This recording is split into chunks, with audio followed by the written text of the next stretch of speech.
Hello, everybody, and welcome to another edition of Inside Guns with your host, me, the Yankee Marshal. I'm hoping I'll actually get this video up in time today. It is hot as balls here in the Pacific Northwest right now. It's 100 degrees up here on the hill. It's 114 down in the city right now. So a little bit warm, and we've been without power a big portion of the day today. About 6 a.m. this morning, boom, power went out. So I'll be lucky if I get this done and get it up in time for people to actually see it today. But enough with the weather report here. I want to get on with my topic today. And today I want to talk about the lawsuit against Academy Sports and how the Texas Supreme Court just smacked down the anti-gunners. The gun grabbers just got handed a big defeat. And this was a very important defeat because this was something they were trying to test the waters on. And it was basically suing a retailer for the actions of someone who purchased a gun from them, if they could in any way make it look like that person shouldn't have been allowed to buy that gun, whether the retailer could know it or not. To give you a brief history of the lawsuit, there was a mass shooting. The guy who committed the mass shooting bought an AR at Academy Sports in Texas. He was from Colorado.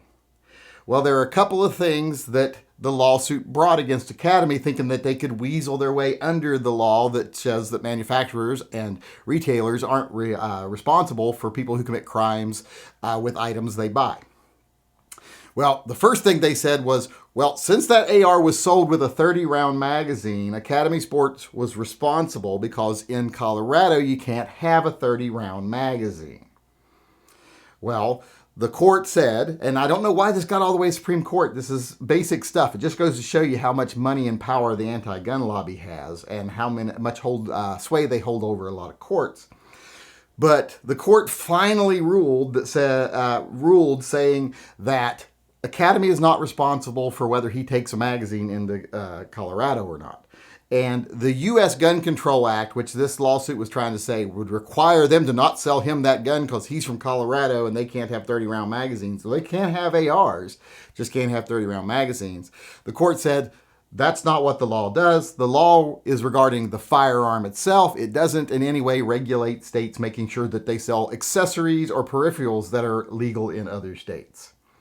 Meaning if he went down there, bought this gun, not committed a crime, went back to Colorado, and before he did, handed the magazine to a buddy of his and says, here, you can keep this because we can't have them in Colorado, he would have committed no crimes. Academy would have committed no crimes. Therefore, the fact that he didn't just peacefully go home, he did something illegal with the gun after he bought it, that's no weight on Academy. Because Academy did nothing illegal, they weren't required to make sure he was meeting all the statutes of his city, county, and state, other than was the firearm he purchased legal in his state. So therefore they held no liability there. So that's actually a very big ruling because if they could start holding people accountable for accessories and stuff that you sell, there's a lot of stuff you don't even do a background check for. Like if New York City decided they were going to make pistol red dots illegal. Well, every time someone walked into a store somewhere else and bought a pistol red dot, which you don't fill out paperwork for, they could have said, that's illegal in New York. You're going to go out of business. We're going to sue you. So the anti-gunners were hoping big that would actually work, that it would stick to the wall when they threw that against the wall. And the fact that it's been beaten down, you might think, that was just something simple that was bound to happen that way anyway. No, this was big to them. They were hoping to get this precedent to where they could sue one state or retailers in a state for selling something that was illegal in another state that's a peripheral or an accessory. So that was a pretty big thing. The other thing I thought was the most important part about the case, and I don't understand how this would go against Academy. This seems like this would be against the state. You'd have to sue the federal government. They said he should have been prohibited because of his past history of domestic violence, dishonorable discharge, etc. Which is true, he should have been. But should have been in prison as far as I'm concerned if he did all these bad things people say he did. But they said he should have been a prohibited person, that he shouldn't have been allowed to buy the rifle, period. Well, the state never put the information, the federal government never put the information on his record. So when they did his background check, it was clean. The FBI cleared him. They said clean record because none of his offenses had ever been properly documented or reported. So that is in no way Academy's responsibility.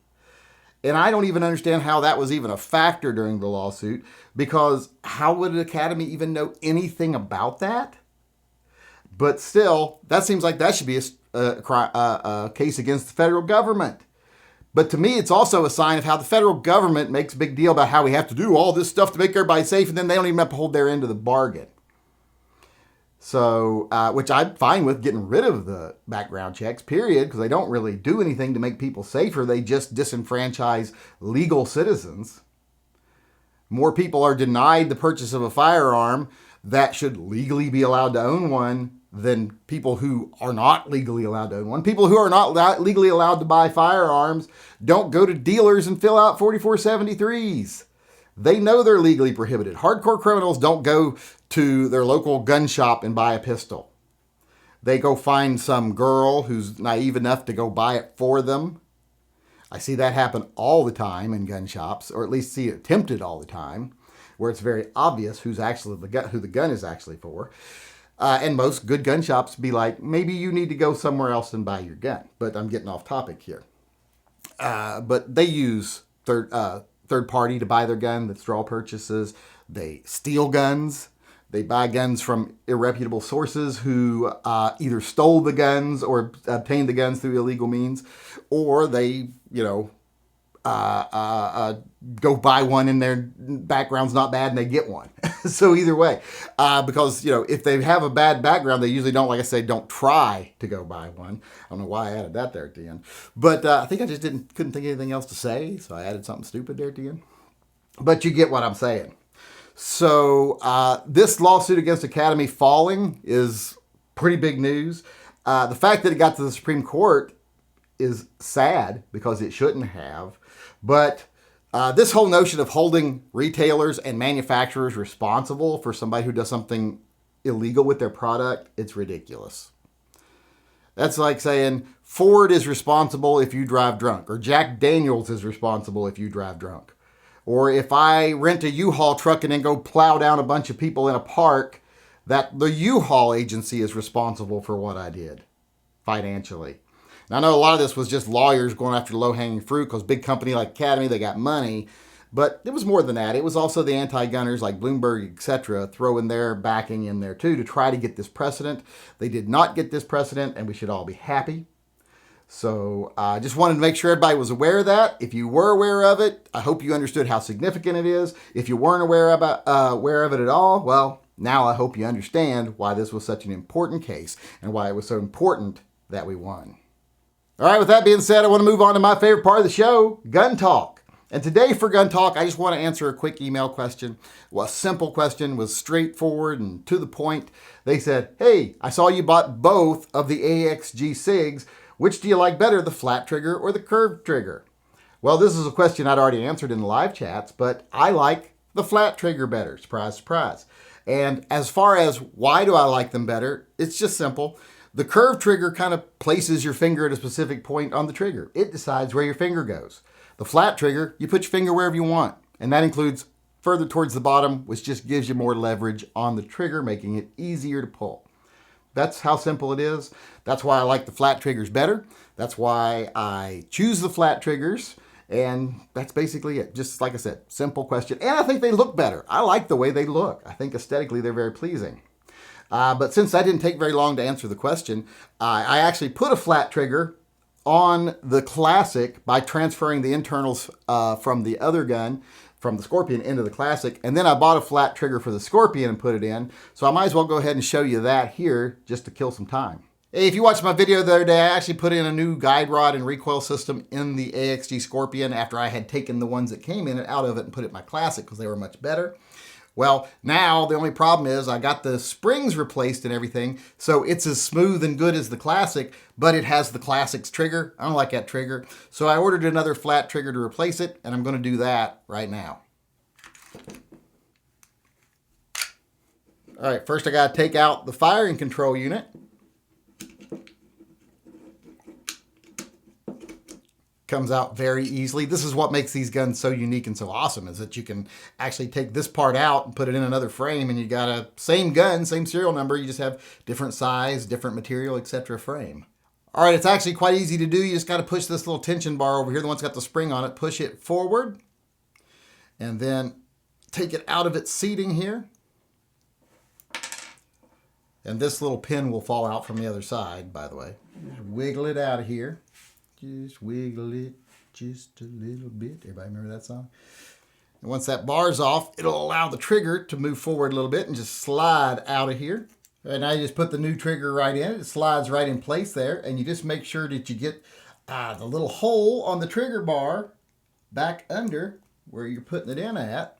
That's good there. And then get the back into placement there. Boom. And it's in there. So now you just put it in the gun. I almost forgot to put the little pin back in here. That would not have been a good thing. Guess I was paraphrasing Martha Stewart there. Get the takedown lever back in. Put it back into the right position. Take the slide, put it back on. Put it back on, as we say in West Virginia. All right, there you have it. Flat trigger installed. I wanted to get a flat one in this one because, like I said, I really enjoy the flat triggers better than the curved triggers. And since I had switched the internals from this gun over to the Classic now had the flat trigger, but this one didn't. And this is the one I shoot to range. So I needed that flat trigger in the one I actually take out and shoot. So mission accomplished. It now has the upgraded internals to what they're supposed to be and has the new flat face trigger here. So once again, I'm ready to get to the range.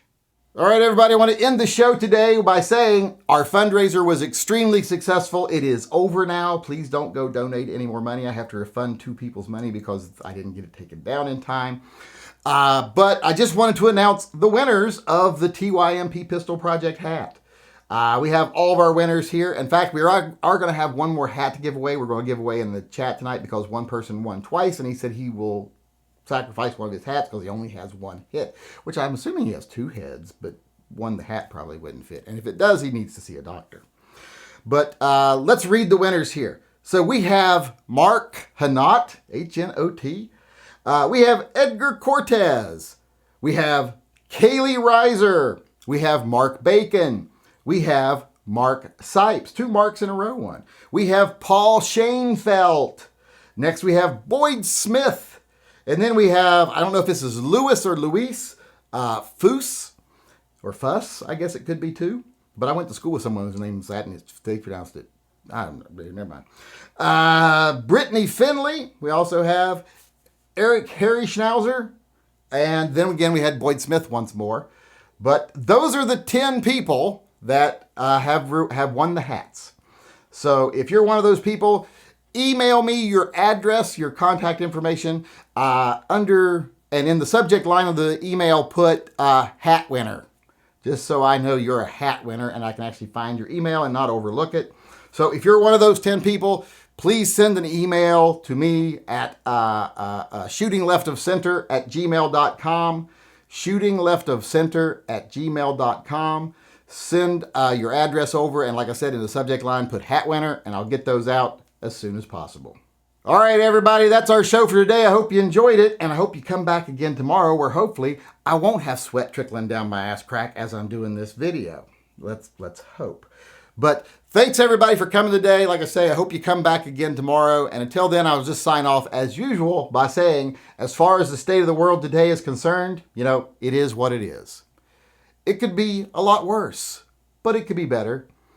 But if we keep our heads about us and continue, or at least start to ignore the fearmongers, the profiteers, the people that want to manipulate the gun community for their own selfish self-interests, if we continue to ignore those people, stop giving them credibility, what things will be in the very near future for the gun community and people who love freedom is better.